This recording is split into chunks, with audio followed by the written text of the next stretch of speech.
দেশের নাম গণপ্রজাতন্ত্রী শ্রীলঙ্কা, রাজধানী শ্রী জয়বর্ধনেপুর কোট্টে এবং বাণিজ্যিক রাজধানী কলম্বো।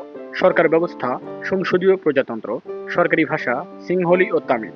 আইনসভা একক কক্ষ বিশিষ্ট পার্লামেন্ট। স্বাধীনতা দিবস 4 ফেব্রুয়ারি। স্বাধীন হয়েছে যুক্তরাজ্য হতে। আয়তন 65,610 বর্গ কিলোমিটার। জনসংখ্যা আনুমানিক 2.1 কোটি। মুদ্রা শ্রীলঙ্কান রুপি। ধর্ম বৌদ্ধ, হিন্দু, ইসলাম ও খ্রিস্টান। আন্তর্জাতিক সদস্যপদ জাতিসংঘ, সার্ক, কমনওয়েলথ ও ওআইসি। বিখ্যাত স্থান সিগিরিয়া, ক্যান্ডি, অনুরাধাপুরা, গলে ফোর্ট ও অ্যাডামস বিচ। ভৌগোলিক পরিচয় ভারতের দক্ষিণে ভারত মহাসাগরে অবস্থিত দ্বীপরাষ্ট্র। বিশেষ পরিচিতি ভারতের অশ্রুবিন্দু, মুক্তদ্বীপ এবং চায়ের দেশ।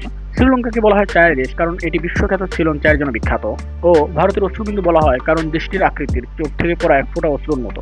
একে দক্ষিণ এশিয়ার একটি গুরুত্বপূর্ণ পর্যটন হিসেবেও ধরা হয়। অন্যান্য দেশের বিষয়ে জানতে চাইলে সাবস্ক্রাইব করে পাশে থাকুন। ধন্যবাদ।